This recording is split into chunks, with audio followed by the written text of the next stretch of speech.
The final update of 2020 is right around the corner. Iceman, the Astonishing X-Men, X Factor, lots of mutants, ladies and gentlemen, and rumors. All of that and more coming up on your Marvel Strike Force Weekly News Update. And if you're ready for that, my brother, Tony Scungili, tell him what to do. Ask for all your Christmas gifts in Google Play gift cards. ValleyFlyin.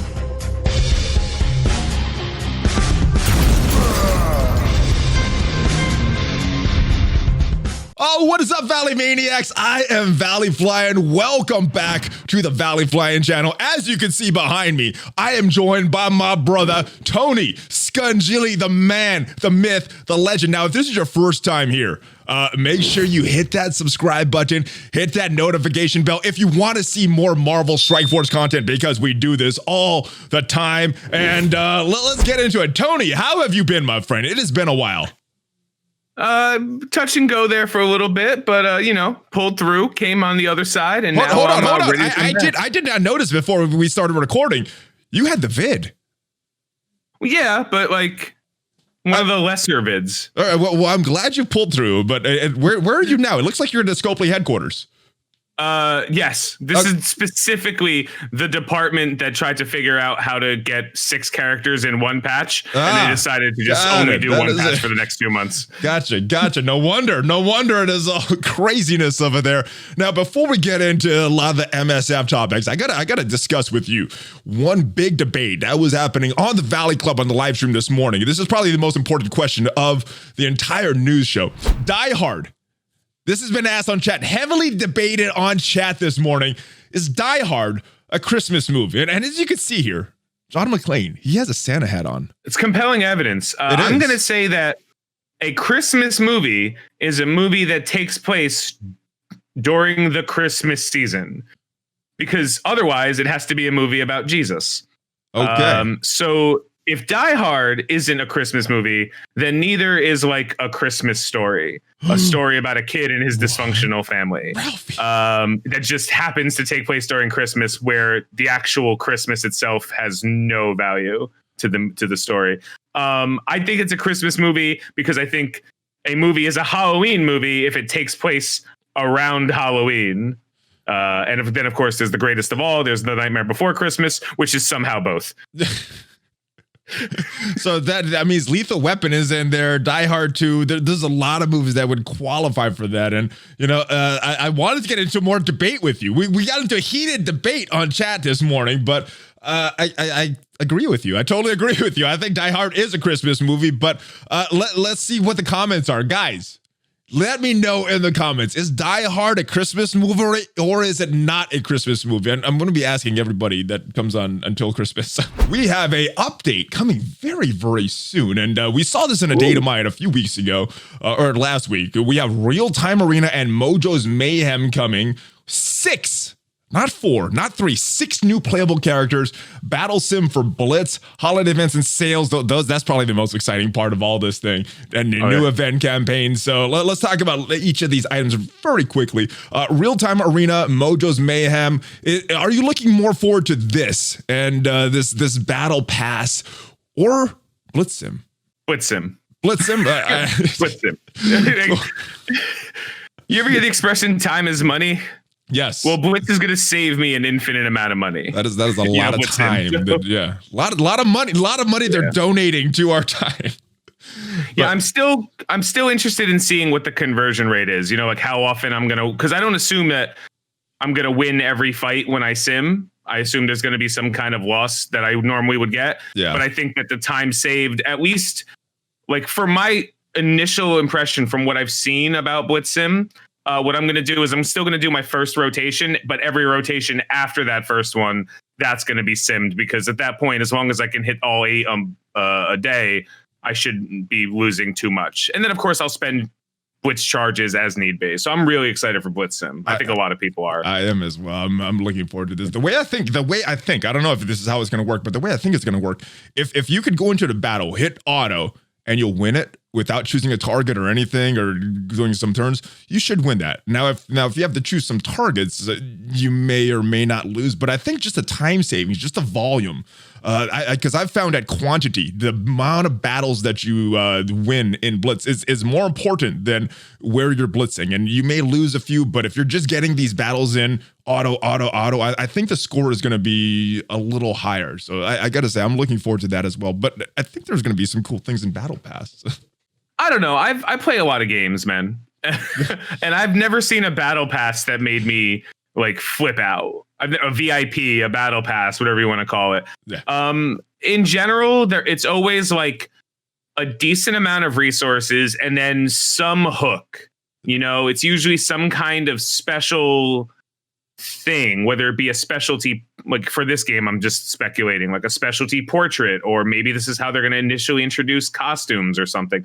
Some kind of thing that like separates the haves from the have-nots, because just a battle pass that gives you resources is fundamentally no different than an offer, right? Like we see those calendars that are like, 7 days for 1,000 energy or 1 million gold over 14 days.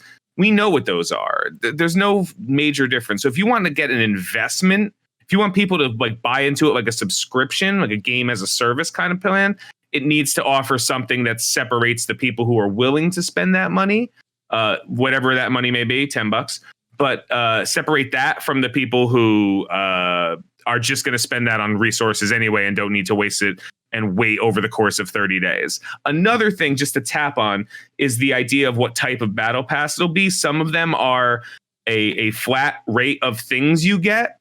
Some of them is like a dual layered rate. So the first layer is what everybody gets. Mm-hmm. Think like the calendar as you commit actions in the game. And then the bottom one unlocks with the battle pass. I see a lot of games like Genshin Impact, TMNT Mutant Madness have that. And you can always choose to buy the battle pass like later when you're like, no, I'm doing really well on the milestones. I want all those free rewards. So really interesting to see how they're going to end up implementing it. Yeah, I've seen it implemented a few different ways in different games as well. So I'm hoping that is going to be very player friendly, and the rewards, they need to make sense. It needs, if you just purchased, let's say it's $30. Just off the top of my head, if it's $30, it needs to not just be $30 worth of material in the game that you would get it because you're spending time. You're having to do these objectives, and they did say that in the Strike Time episode like a month or two ago when they talked about the having daily objectives, weekly objectives. So you're having to play, and you should get rewards for that. So it needs to have a good value, and is kind of the long way to say what I'm thinking. Because if you want to see an example of a bad one, there's a game called DSA, Disney Sorcerer's Arena, who they originally had a really good battle pass system. Mm-hmm. And then it kind of got corrupted over time where the reward structure on both sides, like combined, wasn't worth any amount of money. And then they shortened the time frame. So you were spending it more. It's like a really, if you want to see how bad it could be, look at DSA's Battle Pass to get an idea. And if you see that and you're like, that's totally reasonable, then pay attention to the price, I guess. Gotcha. It's going to come down to the value to see if it's worth it. And I think I don't know. We'll see. We'll see what happens with it. I mean, if it's good, I'll buy it. I think I might buy it. If it's good, I'll buy it. I know I'm going to be playing it, so for me, it's going to be worth it. But it needs to be worth it for a lot of the other players as well. But we got something pretty cool this week with the holidays for Thanksgiving. The people in the U.S. We got some sales. We got a pretty decent deal on these elite red star orbs, some character shards, some other things. I liked one of the $1 offers where you got a lot of energy. Did you buy any of these holiday offers? Were there any that really stood out to you as kind of a late game player that, oh, this is worth it, I need this? So as a rule, I don't consider any offer under $5 really worth contention. Like if an offer is impulse buy range for like a grocery store, like a comic book or a magazine or a stick of gum or, a bag of chips or something, like I don't really criticize its value. Like it's, it is what it is. But the dollar offers inherently were better value than usual, clearly. Yeah. The Elsa plus Mega Orb offer, I think, was one of the best offers I've seen. $9.99 for 180 character shards of a relatively harder to access character, depending on where you are in the game. And more importantly, maybe not a character you want to be spending energy on. Yeah. And a mega orb. It was just a good deal. The other character shard drafts, I don't think any of the character shard drafts are good. I think there's a very small niche of people for which they are good value. And then I think everyone else is just scratching that gambling itch a little bit and hoping to get that good luck. Now, what about this big one? What about this big one, the Elite Red Star? Did you end up getting that? Yeah. Did you open it? Yeah. What did you? It doesn't sound like you got anything good, unfortunately. Well, it's not as bad as my last Elite Six. What did you pull? What did you pull on your first one, and what did you pull on this one? Oh, the first Elite Six? Yeah. I don't remember. That was a long time ago. Must have been really bad. It was a long time ago. But the last one I pulled was Hand Archer. Oh. This one, and that was the $75 one. The $25 one, I got Shocker, which isn't as bad, but I'm not giving Shocker tech gear. He's gonna get summoned by a Doc Ock. Yeah, he's being summoned. What do I need him for? I bought one, but I didn't open it. I'm gonna wait for another character. I was like, oh, I'm not gonna get that. I could get Ravager, Stitcher, or something. But they was like, well, why don't you wait until there's a higher chance, a 15% increased chance for a character that you really want. It's like, you know what? I'll do that. So I did that. I haven't opened it yet. Yeah. We got a pretty nice calendar though. I was surprised when I saw the amounts of shards for Cyclops on here, which again is a very good character and could be something very telling for what is coming in the game. We glossed over the 6 new characters on purpose because we're going to talk about that in the rumors section. But what do you like about this? Should they increase these shards permanently, especially as kind of a catch-up mechanic for newer players? I think I love that they increased the offer for the shards available for Cyclops, but I think it's just for the holidays. Do you think this should be permanent? Yeah, of course. Of course I do. There's no reason it shouldn't be. Don't get me wrong. I don't think there was any problem with the way it was before. It was 42 or 43, some number of shards of the character. And, this is I hate to use the word free because it takes time. You have to play the game to get it. And if you miss a day, you miss a day. So it counts, but you get it just for playing the game. So I think that enough time has passed that now it's important that they give more stuff away as catch-up mechanics, because even for every new person that comes in as a free-to-play or as a casual spender, there is still the new person that comes in that wants to spend a ton of money. And for those people, it's important that they feel like it's not just a money pit. Yeah. And that's what you see. You see a lot of good value offers coming up recently, a lot of $20 offers for teams. That this is something that can go a long way. Another thing they can do is kind of split the difference. And instead of giving 102 character shards of one character, could just give 45 character shards or 50 character shards of 2 different characters over the course of the month. And that might be a little bit better, especially with the theming and the way everything goes, in just my opinion. But I think it's a good thing, and I hope something like this stays. I like that. I like any kind of catch-up mechanics for newer players, because I've been playing this game for a while. You've been playing this game for a while. Most of these characters in these login don't really mean much to longtime players, but for players that just started the game or have been playing for a few months, this means a lot. So I hope this is something that is permanent.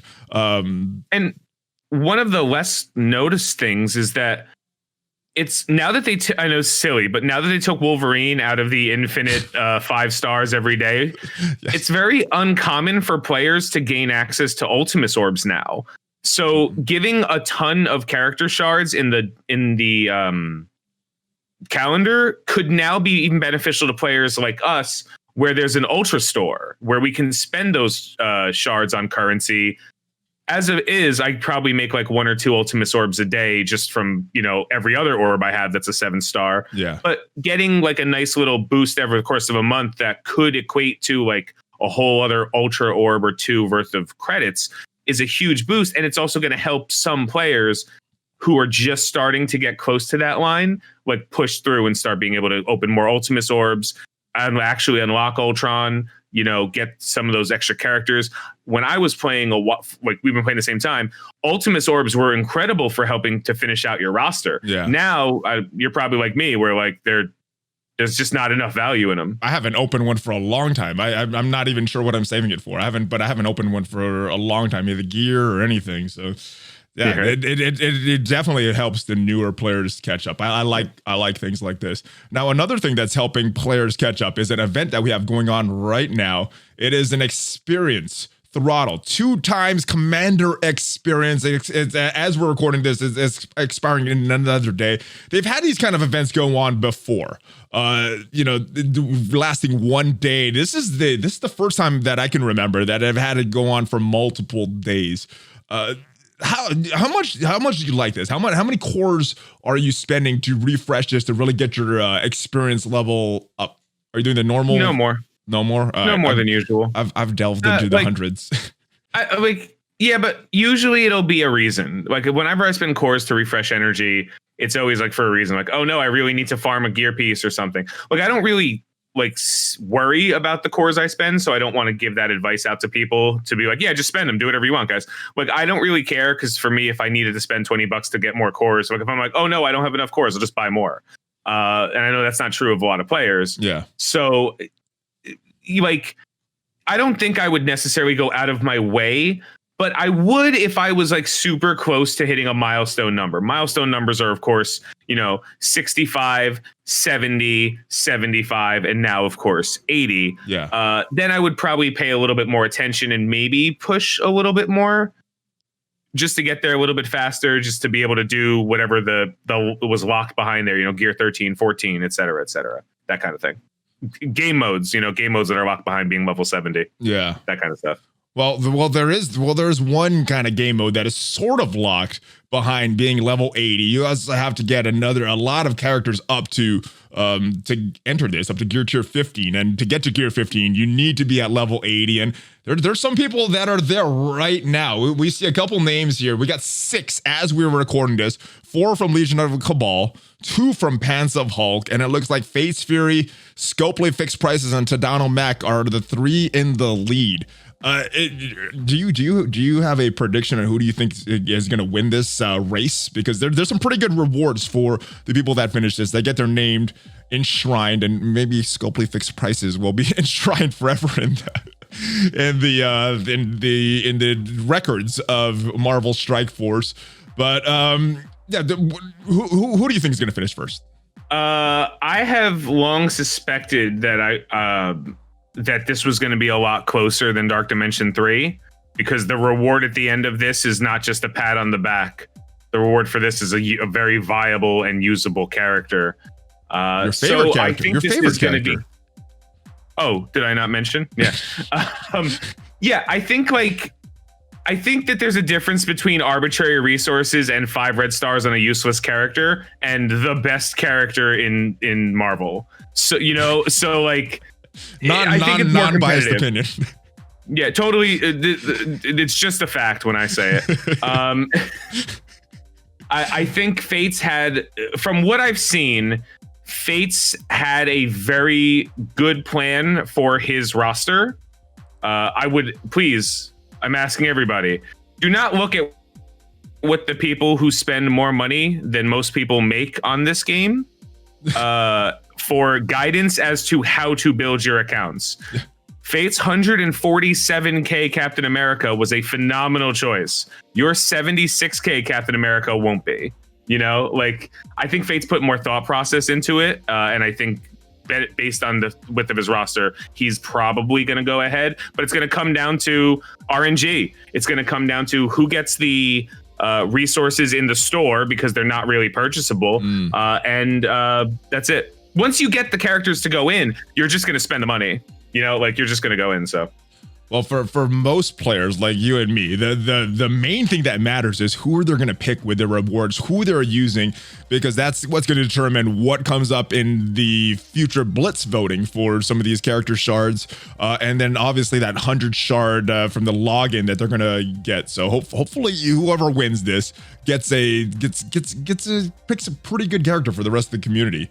And I think they also limited the picks, didn't they? They said you can't use Symbiote Spider-Man or Emma or so I think if it's a milestone release or legendary, you can't pick those characters. So obviously, and then and then you can't pick a character that wasn't out before Dark Dimension 3 was released. So like Long Shot and Shatterstar. Yeah, I think the date was November 24th. So any characters from before, Ghost and Yellowjacket are still okay. Then I think they are, because they were released in events and milestones. And they have to be a character they used. That's the other thing.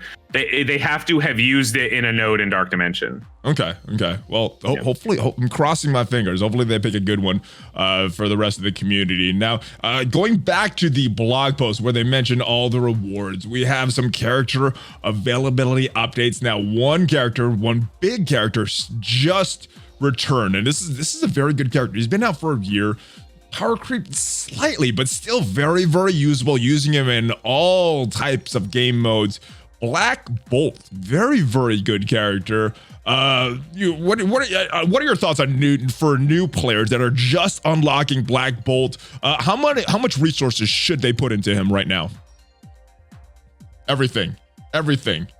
So for those listening to the podcast, he was making a thumbs up symbol. The worst thing about Black Bolt is he's a bio character, but honestly, before Scream and Anti-Venom came out, my raid team was Black Bolt, Yo-Yo, and the 3 symbiotes. Mm-hmm. And now ISO 8s exist, so you can put healer on like Black Bolt and Carnage, and they'll keep the other ones alive. That team is still totally reasonable. Like he's not a character to be ignored. He's a very high impact character. He's still my arena team. I'm still beating Black Orders with them. With him, like. He's not to be ignored. He hasn't gotten worse. It's just good, like not better things, but good things have come out frequently. So the things that he used to be the only answer for, he's now an answer for. So I think he's still a high impact character. Is he still a character that you would purchase some red stars for him in the promotion credit store with silver, gold promotion credits? Even him being out for a year, because he still looks like he's going to be a hard counter to Ultron and slightly countering Dr. Doom, your favorite character. Is this a character that you would still purchase red stars even almost a year after his debut? I'd say yes, but that's also because I would still purchase red stars on characters like Magneto. Okay. I think that there's something for a character that has a very unique, powerful ability. Like Magneto's the only character in the game that can physically move other characters, and Black Bolt has the cough, that's an ability. You call it the cough? I've been calling it a burp. I call it the cough. Right. Yeah. What do you, the burp? I've been calling it a burp. What'd you say? I heard you call it once. I'm like, it's all right. Just call it the burp. Whatever. like he just, he hits you and then he goes, and then you die. Like that feature has been hilariously powerful, so much so that sometimes I'll expect it to happen and be like, oh no, I didn't have a Black Bolt. I do the same thing. I'm like, oh, he's in the red. How come he's not? Oh, the Black Bolt's not even on the field. I do that all the time. I still do that all the time. Ability is powerful. So I think he's still really good. I don't, I think he's still a priority, but because it's so hard to get the stuff you need to unlock him early, I think he's still a mid to late game priority, Now, for newer players that are just unlocking him, getting him up and running, do you have a preferred order of T4s for him? Maybe the passive first? Yes, but it's super dependent. If you have Yo-Yo, his basic goes up a lot, like a lot of value there. If you don't, it's still good, but it's no longer as good. His passive gives him a ton of health. So it's usually like a tie in first for basic and passive, based on whether Yo-Yo is present. If Yo-Yo is present, the basic's a little bit better, but Those are the two. And then I like the ultimate because it's a ton of AoE damage. It's crazy. And then if anything else, it's the special because it's a single target nuke. But that's usually the general order I advise people as they go in. Gotcha. Now we're getting another character coming. And it is a very questionable character because this character, Red Skull, very, very good in war defense. But I'm not sure where people are using him nowadays. Is he relevant outside of war now? He's got PvP uses. He works really well in like global tagged raids, which are going on right now in the alpha. Even without a full Hydra team, just him on there. Like him and Zemo work very well. He's a decent summoner, and the summons aren't like terrible, especially with red stars because they kind of transfer now. So he's very low tier. Like the opportunity to care about Red Skull has passed. It was roughly about 2.5-3 months after he came out. And because Red Skull is becoming farmable right now, I expect to see Zemo soon too, because they released Zemo so quickly after Red Skull anyway, which means we're just never going to see Taskmaster, the arguably better all-around character than Red Skull. Now, you did mention one specific game mode that I know a lot of people don't really play it right now, PvP, but it looks like the real-time arena, which is the thing that's going to be tied to BattlePass, is gonna be PvP relevant. So does his relevancy go up if these rewards in Battle Pass are so extreme that we need these characters to win? Should people be building him just for PvP? What we're kind of expecting from Battle Pass? I might be ignorant on this topic.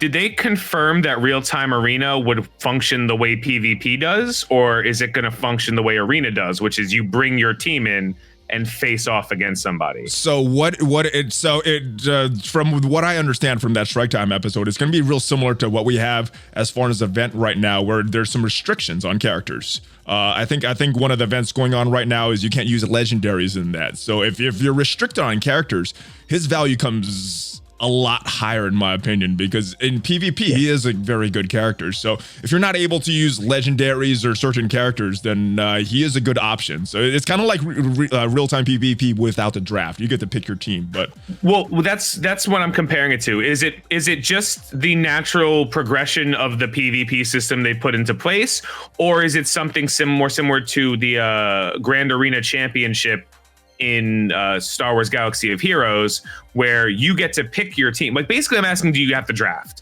No because draft. If you have to draft, you get to pick your team. No bans. There's no reason to use Red Skull. There's no reason to use Red Skull. Okay. Yeah, especially exclusively if you get to pick your characters and it's based not on a balanced roster, but on a your roster, your investment roster. There's almost no reason to, because the investment you have to put into somebody like Red Skull in order for him to become relevant at that level would have to dwarf the investment you put into someone, hypothetically speaking, like Black Bolt, who will pay off more dividends. So this is kind of separating a little bit of a line of PvP that'll keep separate. Like, it'll be the people who already have max invested characters and the people who prioritize that. As a result, the rewards for PvP have to be as good, if not better, than the people who prioritize things like raid or war, because those are how we get most of our resources right now, and there's not a direct overlap of value in a lot of places there. I agree, and I think it's kind of like what you said. If you already have investment in your symbiotes, Black Order, Black Bolt, some of these key characters, and you're looking for someone else to invest in just for that game mode, maybe investing in Red Skull. But outside of that, he's a War D character that is very, very easily countered by the Inhumans, very easily countered by Zemo. They have some hard counters, and I don't really see people building up that team. We got this returning, the Alpha Raids, and how excited are you for the Alpha Raids returning? The Strike Raids Alpha. The Premium Orb Raids? I'm sorry, the Purple Gear Raids? The ABC Raids? That's what these are. You know they are. All these are for us are ABCs. Like, I haven't opened one of these orbs. I haven't even opened one of these orbs for a while.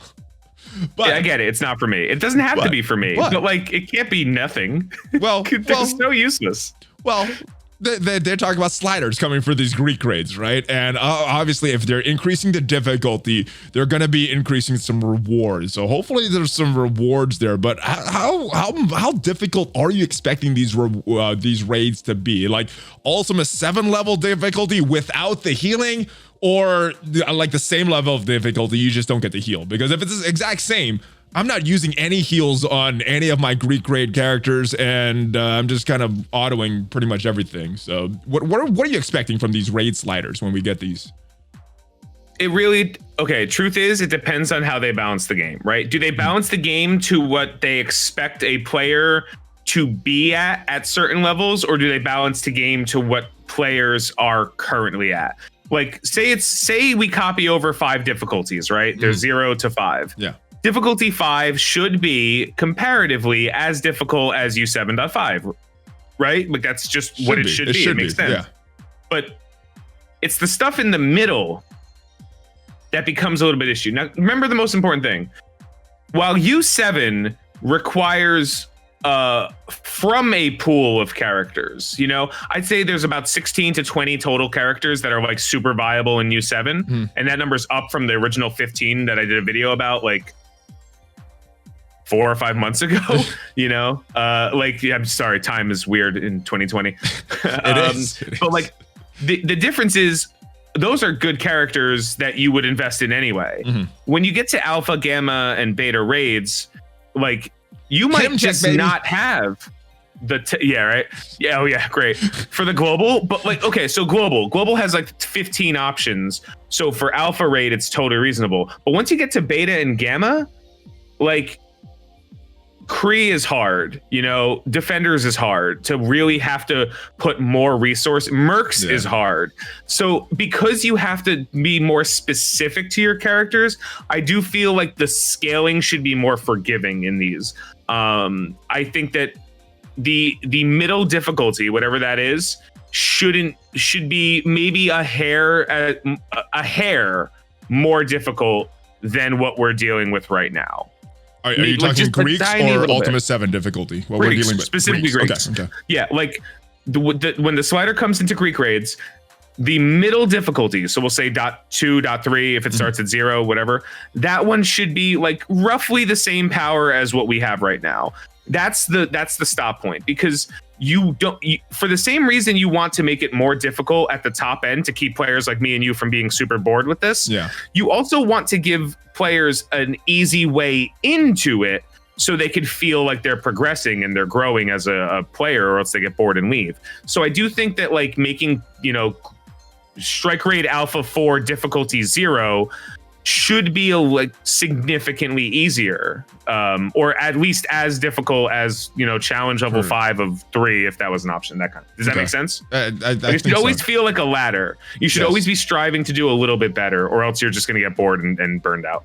Now, did they say they're giving first time rewards for this as well? Because I know with some of the Ultimates difficulties they gave first time rewards. They haven't said it. It might be very good though. It may be very good. Yeah, I'm always optimal. I'm always hopeful that they're doing the optimal thing. I'm very rarely happy with my decision to be hopeful, but I'm always hopeful that there's something that's beneficial coming. And I think that they're going to be. They've been making a lot of player positive decisions lately. Not all, but some, and I'm pretty confident they'll get this right. I feel this game is in a much better place as far as the decisions they're making than it was 3 months ago, 6 months ago, and definitely a year ago. It's much better with that. So they're making progress. I know it's all fire around you, but things are moving in a good direction, I think. Yeah, no, this is just the way of the world here in Scopely headquarters. It's just everything's always on fire. They've just managed to like sweat enough to not be burned by it. Yeah. No, well, you said everything's on fire. Well, let's talk about the most fire character coming right now. It is Yellowjacket. His Blitz is coming this week. And is anybody hyped for this Blitz? The Pimtech is kind of being a little disappointing. I think the community's hype as far as Pimtech is a little lower than a lot of these other teams that we've seen in the past. So is there any hype for Yellowjacket right now in his Blitz upcoming in a couple days or tomorrow as we're recording this?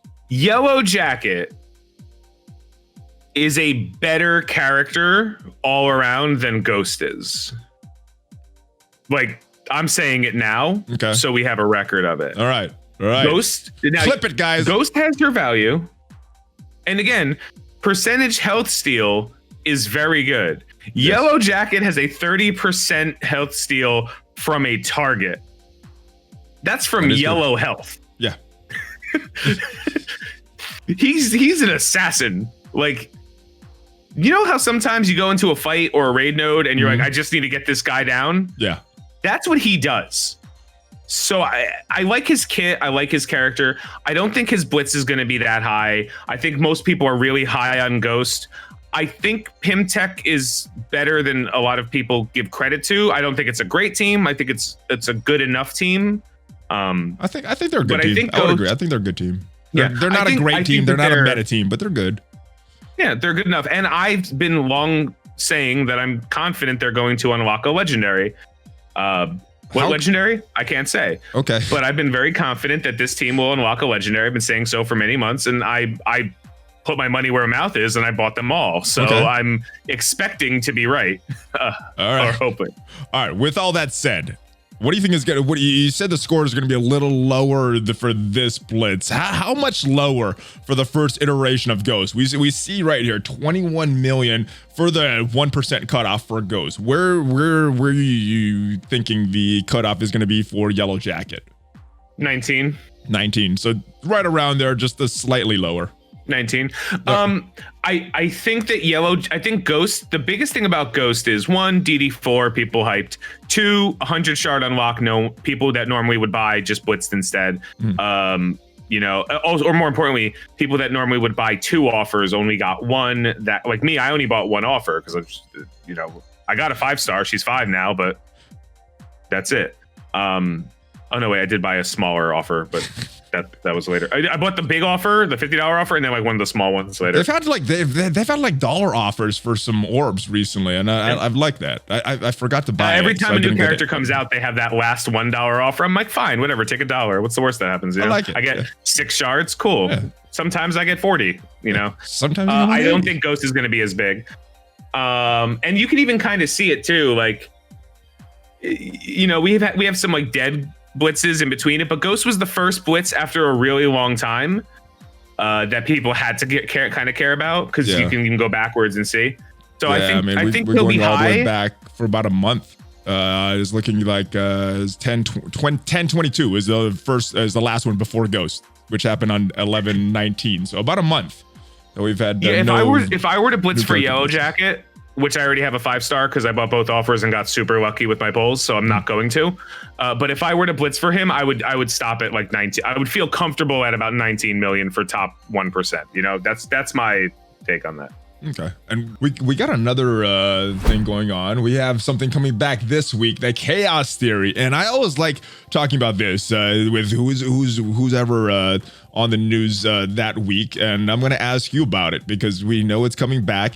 What are you spending your credits on? Silver, gold, promotion credits? Hey everybody, don't do what I do. I'm an idiot. I'm gonna clip that, by the way. Go ahead. Trust me, I know I'm an idiot. No, I have so many characters at 4+ red star that now I'm like, there's no reason for me to save up. Like, you know how long it takes for me to save up 150 promotion credits? Like forever. So I just spend it on like characters I have at 3, very few. Like Hawkeye is about to get to 4-star. You know what I mean? Nice. Like, go Hawkeye. Like some of the, like my She-Hulk is going to go from 3 to 4 because I don't care about it. Like that's kind of what I spend my credits on now, just to have my base level of characters at 4-star. And there's some method to the madness. It's that whenever I open an Elite 4, which I open at least 1 a week, sometimes 2, just from how many characters I have so high anyway, I can get a lot of value out of them because they're always a dupe. So I'm always feeding an Elite 5 a lot better. You know, if that makes sense. Like every Elite 4, if it's a dupe, is still going to give me the most possible Elite 5 credits, that kind of thing. So that's what I'm using my Elite 4. That said, if under normal circumstances, if I wasn't lucky, I would probably be looking at the Anti-Venom and Scream, who just got added in over the last couple of days. Yeah, I haven't spent any since the last Chaos Theory because I've been looking for Scream. Yeah, I have like 300. Scream still hasn't showed up for me once, so I'm still waiting. I'm still waiting. If you ever look at my streams and I go to the Red Star store, it's like 150, 150, 150, 100, 100, 100, 150, 150, 100. You know, like I'm like, I can't buy any of this. Goodbye. So fun. First world problems though. Store's great. Yeah, exactly. All right, but we don't spend money on this game, guys. Don't. It just sets up different disappointment for later. All right, and so let's talk about this guy. This guy, we got an in-game message a few days ago that he is coming to the game, and we saw him on the blog post a few weeks ago, and I guess Shatterstar is going to be released before Longshot, judging by this in-game message. Are you hyped for X Factor coming to the game and this what they could possibly mean for some other characters coming? No to the first thing you said, and yes to the second thing you said. The like, things that are coming. The things that are coming. Shatterstar and Longshot? Not since the 1990s cartoon have I even thought of either of those characters. You know? Oh, and then of course the Deadpool movie that cast Shatterstar in for 13 minutes. I don't know, man. Like, it just seems so unique to lead with these two as the team. You know, like. There's been some rumors of some very popular characters coming, and are there rumors? There are rumors. We're going to talk about them. There's 6 characters coming. We know 2 of them, so there's 4 up for debate that we'll talk about. But all right. So I guess we'll save the rest of the X Factor hype for the rumors section. So his campaign is the Mojoverse Mayhem, right? That's the name of his campaign. I think it says that somewhere in here. Yes, Mojoverse Mayhem, right there. Okay. It was just super weird how they phrased it in the first thing we looked at, where it was like these, real time PvP and Mojoverse Mayhem, and then at the bottom of the thing it was like, and a new event campaign. I'm like, wait, is that 2 different things? Am I wrong? Like, it was just worded very weirdly. Oh, the update coming soon. Yeah. I don't want to say too much, but I think I know what they're doing with that. But you can't say anything. You have that. Well, I've seen it specifically, so I can't say what that means. It's not a rumor. It's not a guess. So I'm anyway. One thing that is not a secret though is that Beast getting a rework. This is probably the most exciting information that I've had all week. Beast getting right. With that astonishing tag, and the rework is nice, but what it all means with this astonishing tag, I think, is the most interesting thing of this whole blog post. So first thing I want to point out, sneak peek day 1, it looks like we're going to have more of these coming. So we're recording this, day 2 has not been released as we're recording this, but it may be released by the time you're watching this video. So yeah, it looks like we're getting some cool things happening with mutants and things like that. But what do you make of all this astonishing tag? We get X Factor, X Force, Uncanny X-Men, Astonishing X-Men. What does this all mean? It means they need more mutants in the game, and I'm very happy to see the reworks going around them. Remember, for those who don't know, Mutant was not in this game for the first like 6 months of the game. Yeah. Every mutant was a bio character, and then they added the tag when Magneto came out. Around the time Magneto came out, anyway. Yeah. So now they started shoring up X-Men, because there was originally like 2 X-Men. It was like it was Storm and Wolverine, and that was it. That's what we had. We dealt with it. You know. Yeah. It looks to me, it's just speculation. Just saying, it looks to me like they're setting up multiple different X-Men teams. Okay. Like the Uncanny X-Men and the Astonishing X-Men, which will probably mean there might be a legendary like Phoenix to make up the other team. Or there'll just be a Swiss Army knife, and you could just put together whatever X-Men on whatever team you want. Beast rework leads me to believe that he's going to be one of those Swiss Army knife characters where you're just going to throw him on whatever team you think he needs the most. Yeah, I noticed one thing in his new passive here.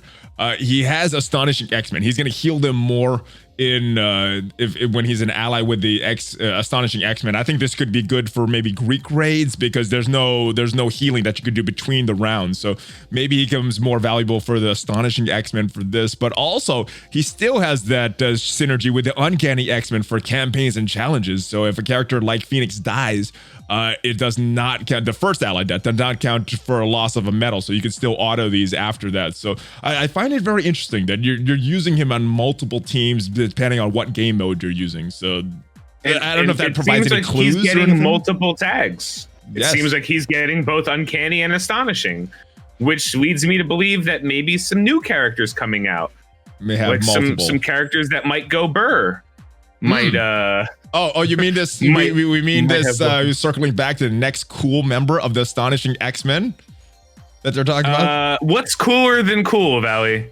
Ice cold. Yeah, baby. Bobby Drake, aka Iceman, was just revealed in the blog post as I was editing this news video, ladies and gentlemen. So I am discussing it here without Tony, and then we will get back to some data mines, some rumors, which was recorded before this, and I've tried to edit it to make it make sense, but at the time of us recording that, we did not know that Iceman was officially going to be revealed today. Had a suspicion, but we did not know for 100% sure. Bobby Drake, the newest member of the X-Men, and he has that astonishing tag. And let me know what you think it's going to mean in the comments, guys, because so far for this next update, big update, 6 characters, we've seen Astonishing X-Men and we've seen X-Factor, and I am not sure how these teams are going to shape up, who is going to complete all these teams, but it looks like the Astonishing X-Men are shaping up to be very, very good. And it leaves me one question about X-23.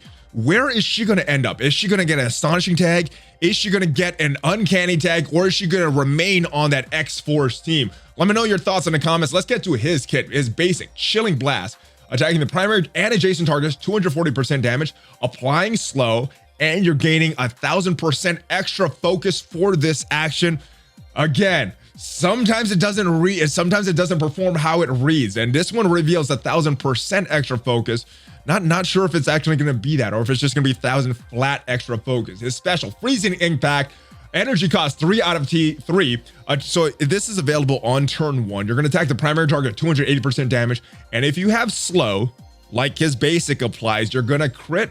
You're always going to crit, and you're going to apply stun. So if you're getting a slow from another character that happens to be faster than X-Men, you can have a turn 1 stun from Iceman here. Let's take a look at his ultimate, Ice Slide, energy cost 5 out of 5. So also available on turn 1. He's going to bury himself for 30% of his max health, then attack all enemies, 320% damage, applying slow to each target. So it looks like you use ultimate, then his special, which means it's not a turn 1 stun, but still, it looks like you're going to use ultimate first and then that special. Let's take a look at his passive and see what kind of synergy he has with the rest of this Astonishing X-Men crew.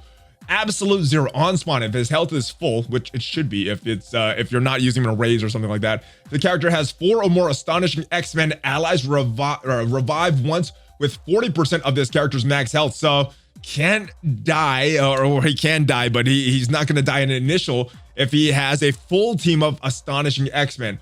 On enemy slow, bury himself for 5% of this character's max health. So maybe Fortifier is the way to go with this ISO 8 for this character, but we will have to see his base stats. On enemy turn, a 30% chance to attack that enemy for 140% piercing if that enemy has slow. Always attack that enemy for 140% piercing. My goodness, slows are going to be very important for this character, ladies and gentlemen. Lower armor by 20% for all enemies with slow in raids. Lower damage by 30% for all enemies with slow. So giving some kind of protection there for the rest of the crew. X-Men's Xavier's team has been, Xavier's school has already selected a gifted untouchable student to join the Astonishing X-Men. There have been rumors of Kitty Pryde, aka Shadowcat, coming to the game as one of the rumors, and this makes sense, the untouchable student. So we should find out tomorrow if it is Kitty Pryde, aka Shadowcat, or some other character. Let's go take a look at his skills before we get back to the rest of the news. Let's just see this stuff in action. This should be his basic right here. Nice animations, I like it. And we will see his special, boom, attacking the enemies. There we go, and we see that is a nice move right there. looking like a slow, and this should be a big AoE attack. Nice. There's the slows here, which helps with some speed. Oh, look at that animation. He does that ice bridge that he does, kind of like the Frozone and what do you normally see an Iceman from that Spider-Man and his Amazing Friends that I used to watch as a little kid. But that is his kit. Let me know what you think of Iceman. Let me know who you think the next character is. But let's get back to the rest of the news and the Datamines and some rumors about the other characters that are coming in this next update. And we're almost here. We're almost at the rumor section. So very, very soon, brother.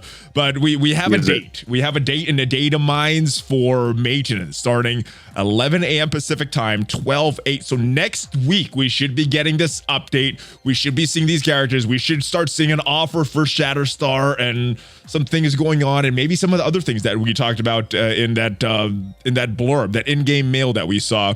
Also, a couple other Datamines, Red Guardian, Yellowjacket, they have been in the game files for a while. I think they were supposed to be released way sooner than they were, but because of COVID, you know, things got pushed back again.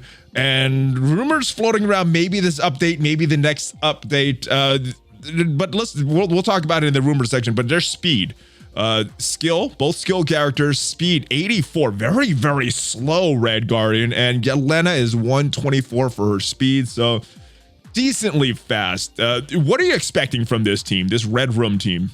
Rumors, speculation or rumors? What do you want me to say? Let's go your speculation, then we'll talk about rumors after this, because I have no idea who two of these characters are in this next update. I've been hearing a lot of things about two of them. So my speculation is that the Wave 1 Avengers was never designed to be a team, that the Wave 1 Avengers was always supposed to be an option that you could use before you managed to split characters off into their correct teams. And I believe that Red Guardian and Yelena are probably going to work very well with Hawkeye and Black Widow, assuming Hawkeye and Black Widow get another rework that makes them work a little bit better with these characters. Wink, wink, nudge, nudge. That's so just that would be me speculating. Who is rounding out this team? I've heard a few different names as the character is moving, or maybe it's another character that's not even released yet. Do you have any speculation on this? On who the fifth of this team would be? No. Okay. I actually have no speculation on this. All right. Well, let's move right into rumors then. The Red Room team. What have you been hearing any rumors about this team? So, yes, 8 months ago. Okay. You know, like when I expected to see them out, I even like kind of did a video about like what I was expecting it. But I don't believe any of those things over. So originally I had heard that Yelena was going to be a legendary character. Okay. I don't know if that's still true for a lot of reasons, but it's not impossible. I heard that the reason that team exists was to be the war offense counter to the mercenaries. Okay. That was the idea. They were going to release. It makes sense. The defense team and the offense team that lined up with the entire game, like the entire setup, so that the defense team would be there, and then the offense team would come out, and the people who didn't get the offense team would have had a hard time with the mercenaries. Time has passed. The mercenaries are no longer the big threat they were, because that's what happens in games. Power creep eventually takes over, and things that were good will no longer be good. Wink, wink, nudge, nudge, Black Order. But I expect the Red Room was that a team, big rumor there? No, nothing. I don't know what you're talking about. Okay. I expect the Red Room team, or whatever the name of that team to be, we'll call it that, to be a war offense team based on the strength of how everyone is constant. Like, you know how every team has that one thing they do? Yes. I think their team is going to be assists. I think like every time everyone takes an action, they're going to cause an assist. And it looks to me like Red Guardian is the protector, almost Captain America-like protector of that team. And is that a speculation from you, or is that something that you've heard? No, that's a speculation from Tony. Well, let's move on to some other rumors. I think the rumor for a while was this Pimtech team is the next legendary. You're still believing this because some of these rumors about them unlocking the next legendary seem to be dying down. It does make sense. It does fit the pattern. 2 previously farmable characters, 3 brand new characters that people would have to spend money on. Is this still what you're hearing as far as the next legendary unlock? I am basing my assumption on information that I've had for a while. Okay. So, and maybe a little bit of background in the game development is it's very difficult to change certain things.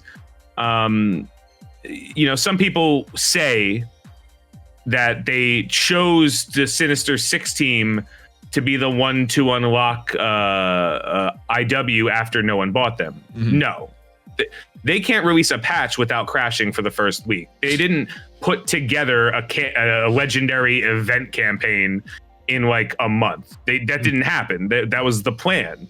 Doc Ock was always going to be unlocked by the X Factor team. X-Force. I'm sorry, X-Force team.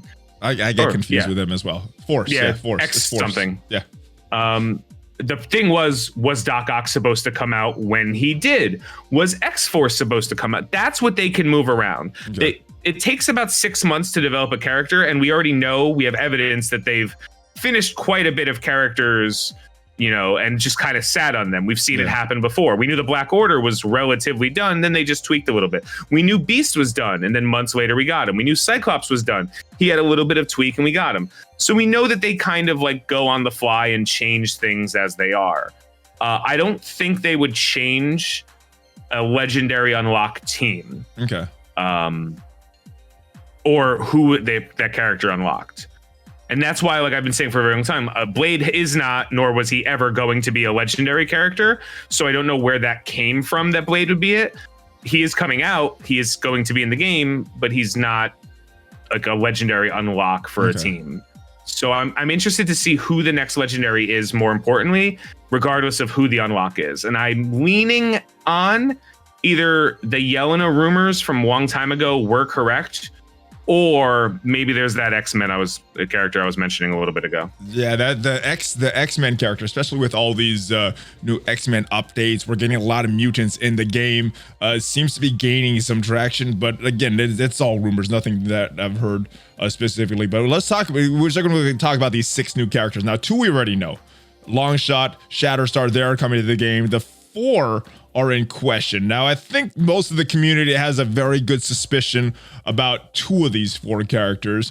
What are you hearing about these 4 characters? So, I'm going to say a couple of things because I'm a loudmouth and everyone knows that about me. What? First of all, this is not a 6-character patch. This is 2 patches that they've combined into one instead of releasing a very short patch in December and then releasing a slightly longer patch when they come back from their break. So this is going to be one big patch that's supposed to last until about February, as opposed to their normal thing, which would be a patch to go from December to about halfway through January, and then the halfway through January to the end of February, that kind of thing. Yeah, this is just going to be one big patch. Now, 2 characters we know about, Longshot and Shatterstorm. Yes. So that means that if this is a combined patch, that's a 4-character patch. Historically, when they release 4 characters, the 4th character is either like a Dark Dimension character, like Ultron was the 4th, and I think Doom was the 4th character in this last patch, right? Yeah, it was like stature. They did count. They did count Doom in the last patch. Yeah. So it's either a Dark Dimension character or a character like Doc Ock or a legendary. Most legendaries count as the 4th character added to the game from a patch. So if we are going to assume that one of the 4 characters coming out is going to be a legendary character for this next patch, in the same way exactly that Black Bolt was part of the 4-character patch that came out in January, right? That's what happened. And Black Bolt came out at the time that he was used to, like, the other characters that came out with him were the characters for his team. Okay. We can kind of start making some educated guesses here. So we know 2 mutants are coming out. Yes. We know 1 character is predominantly going to be a legendary. It's very likely that character is a legendary. Okay. So of the 3 remaining characters, who have you heard? I saw some things when I was looking at the battle pass thing, so I can't say. But what? You can't say, so I could say that. Yeah, I saw some things, so I can't say because I know the two I don't know. So who are you saying? I don't know because I've heard Yelena and Red Guardian for the other two. I've heard maybe more mutants for the other two, and both from fairly credible sources, but only one can be right. So what are you hearing for these 4? Because I can't talk about 2 of them. Okay, so you don't have to say anything. Okay. I will tell everybody that Iceman is a character that's coming out in the next patch. That's fine. I will just tell people that, and they can choose to believe me or not. All right. I will also tell people that Shadowcat or Kitty Pryde, I'm like 79% sure is coming out in the next patch. Okay. Those are the things I'm fairly confident about. You don't have to say anything. I don't want to get you in trouble. Okay. So the other 2 characters, I would be slightly shocked if it was Yelena and Red Guardian. What would I would be slightly less shocked. I would be slightly less shocked if it was hypothetically either a Gambit / Jubilee character. And I know Jubilee's, people hate her or love her, so but somebody like that, and maybe a legendary character around the conversation of a Magic or a Nightcrawler. Okay. For a lot of reasons that I have to believe those things, but that's just, again, pure speculation based on things I've heard. So about the other 2 characters, what was said in chat on the live stream in the morning that a shiny character coming, and this led a lot of the chat to believe either Jubilee or Dazzler as one of these characters. Have you heard anything specifically about them, or is that just assumption? Jubilee was, so remember a while ago, so a long time ago, they put a picture up and people thought it was Gambit, Shadowcat, and Iceman. And I told everybody, no, it's Jubilee. It's not Gambit. Okay. Because I think, wink, that Gambit and Rogue have a very special thing planned together. And I don't think that they would release one without the other. So I've been saying I'm pretty sure it's Jubilee, and nothing has changed that opinion. Okay. It could be a Dazzler, but who is Dazzler, and why would anyone buy her? These are the questions. I mean, Jubilee, other who than played the comic, X-Men arcade game in the 90s? I don't know. I mean, the cartoon, that's the only time I've seen Jubilee, and I've just seen Dazzler even less. So I don't know. Jubilee has a little bit of splash value from like nostalgia purposes from the 90s cartoon. Okay. And she has had a relatively popular Excalibur and X-Men runs in the comics. So she also is a very polarizing character. Like most people have heard of Jubilee, and then some people love her and hate her. So we'll see. Most of the people that I went to college with really hated Jubilee. So we'll see. I believe that. And guys, leave your guesses in the comments. Who do you think it's going to be? Who do you think these 4 characters are going to be? I mean, yeah, there's a lot of logical choices based on some of the rumors. So yeah, we will see. So leave your guess in the comments, get that date on it so you can say that you are right. All right, well, that is about it. A lot of speculation, guys. I hope you left a lot of guesses in the comments down below. Tony Scungili, it is always fun. Always sharing the rumors. Always coming to us from Scopely headquarters. Always fun, my friend. Before you go, can't wait to see the next one. Oh my goodness. Before you, is there anything you want to promote, or if not, just let everyone know where they can find you, my friend? Yeah, actually, there's something I want to promote. Nice. I'm starting a new series that's unrelated to specifically Marvel Strike Force. Okay. Where I look at popular games that have died, and discuss why they died and how they could either come back or how other games could avoid it in the future. And I plan on starting to release those videos within the next couple of weeks. So is that going to be on your main channel, or are you starting a separate channel for that? Oh no, it's going to be on my main channel. All right. Well, I am looking forward to that. It's like a once a month thing. Once a month. Okay. well, hopefully that takes off and we get to see that more than once a month, because I'm looking forward to that. Make sure you send me a link when you do that.